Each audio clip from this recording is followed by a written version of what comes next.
Hello all, Shadwell here, ready to talk about the next film in my collection, Demons from 1985. It's directed by Lamberto Bava and stars Urbano Barberini and Natasha Hovey. Michele Soavi strikes for a fourth and potentially final time in my film collection as he plays not just the metal-masked demon handing out tickets to the show at the beginning, but he is also one of the teens in the movie within the movie that plays on the theater screen.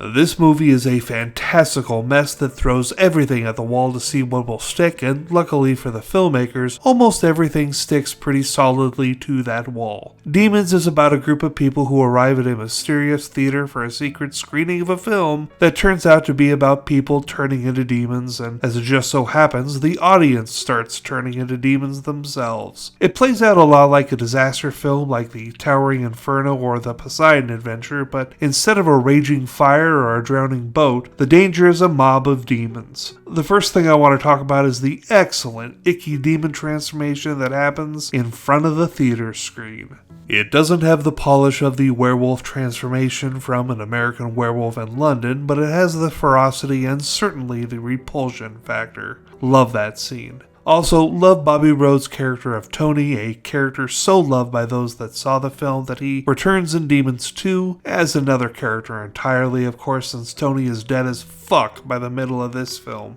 There are a few things that they threw at the wall that don't stick though, so don't go thinking the filmmakers were perfect. There's the questionable choice of having a blind character hang out in the balcony of an old theater. I have zero depth perception, and just based on that, you won't find me in the balcony of any theater. I can't imagine how ill-advised it is for a blind person to do so. There's also this subplot where a group of coked-out miscreants are driving through the city and end up finding their way into the theater through an entrance that none of the people inside desperately looking for an escape were able to find.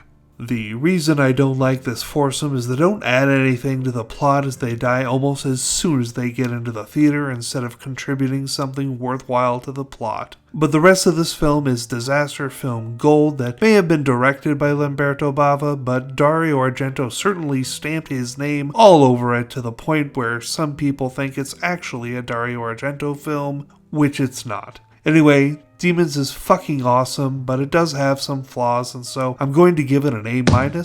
Tomorrow I get to watch the sequel, Demons 2. See y'all then.